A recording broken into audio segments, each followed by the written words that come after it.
Welcome back to the channel.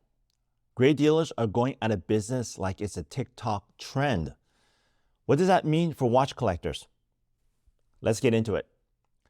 So first, a quick note about my watch reviews.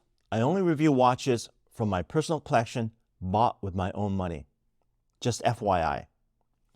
So Anthony Farah, known as the timepiece gentleman, was the toast of horological high society.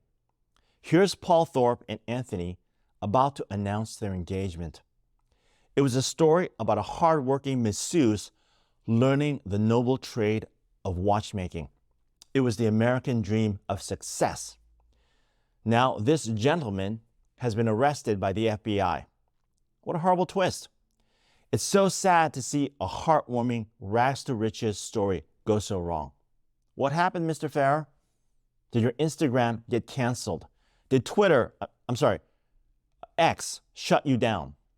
Well, apparently he stole $3 million from his customers. That'll get you into Club Fed faster than a ticking chrono. Hey, but don't cry for him just yet. He put out a press release stating he's now getting free room and board.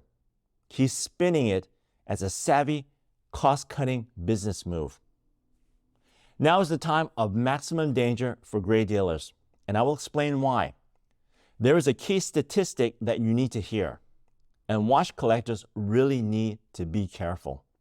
We'll get into the market and pricing data in a bit, but first, if you needed more evidence that gray dealers are in trouble, take a look at this. Watchbox is merging with Govberg, Hyde Park, and Radcliffe Jewelers. They're calling the new company the 1916 Company. Does that mean prices are going back to 1916 when inflation was 8% and World War I broke out? Sure, let's think back to those happy days. Okay, maybe part of this is due to Rolex buying Bucherer, but what's really happening here? Margins are crashing. The market is changing, headed down. On August 9th, I published a video predicting exactly this. I talked about the Anthony Farah situation and how it's really pointing to a deep flaw in the business models of many gray dealers. I was especially talking about fly-by-night operations and social flex TikTok empires. I noted that their business plan requires Rolex used prices permanently staying above retail. And I stated plainly that with the downward trend, they would mostly go out of business. Well, it's happening now. So now, dealers are consolidating and rationalizing their operations. That really means people are getting fired. Just this year, Chrono Next, Chrono 24, and Hodinkee cut their staff by 30%, 13%, and 20% respectively. And those are fairly respectable operations. They were no Anthony Farah, but they've been around for years. They clearly assumed that luxury watch prices, especially the mighty Rolex, would stay and keep rising always. Well, it's all crashing down now. On February 16th, I published a video calling for Rolex prices to fall. More importantly, I explained the economic factors that would clearly cause this to happen. My analysis identified exactly the reasons why Rolex prices had to fall. And wow, fall they did. And recently, mortgage rates hit 8% in the US. Hang on to your hats, folks. It ain't over. Again, we'll look at the data, but first, let's talk about Luxury Bazaar, which quite frankly, I always thought was a bizarre name for a gray dealer. It sounds like a high-gloss fashion magazine for clowns. Well, it turns out they fired their in-house watchmaker. You know, the guy who authenticated the watches and ensured quality control. Now, why would you get rid of a vital guy like that? Maybe when sales are gone, you don't need quality. You can't authenticate watches you don't have, right? Let me ask you, would you trust your watches to such an operation? Is this giving you more confidence? So here's the funny thing. I've been talking about Chrono 24, and would you believe it? They've come out with a new watch price index. It's called the Chrono Pulse. Chrono as in watches, and Pulse as in pulse of the market, I guess. Those guys are so funny, I need to steal their writers. But here's the real joke. Take a look at the prices of Rolex for the top volume models. It's got more red than the Great Wall of China.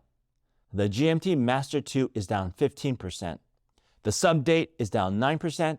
Even the Sky Dweller is down 15%. All within the past year. But hey, I got good news for you. If you own a gold day date 36, you've made 4%. We got fun. Now, I'm joking, but the good thing about Chrono Index is that it's based on final transaction price. So we can believe these numbers. They are probably pretty accurate to the current market. But just to get more confirmation, I think it's worthwhile looking at the total trend charts from watch charts. Would you look at that? That's the 6-month Rolex price trend. I sure hope those gray dealers have got their subs on, because the phrase nosedive seems very appropriate here. It's been a crash all the way down. And if you need more data, let's look at the 3-month trend. Yeah, still crashing fast. Now, a gray dealer might look at this chart and say, hey, it looks like we hit the bottom, right? That's the bottom of the chart. Yeah, what a comedian. That's why you come to an economist like me to tell you the truth. And the truth is that there is yet no bottom of the market. And how do I know this? Why do I have this confidence? Okay, here is the key fact that you need to take away from this video. People, including gray dealers, are finally dumping their inventory. And the truth is that there is yet no bottom to the market. Yes, flippers are bailing out. It's also the time of maximum danger for watch collectors. Obviously, consignment sales are out of the question. You might never see a Patek Philippe ever again. Hey, they might skip out of town with their G-Shock the way things are going, and expect to see crazy deals being offered and assume it's all fraud. They're going to be desperate to get out from under. Look at all the crazy stuff happening with Anthony Farah and all the layoffs. All kinds of crazy schemes are being plotted as you watch this video. Now they're saying prices are crashing. It's time to buy. Watch yourself out there.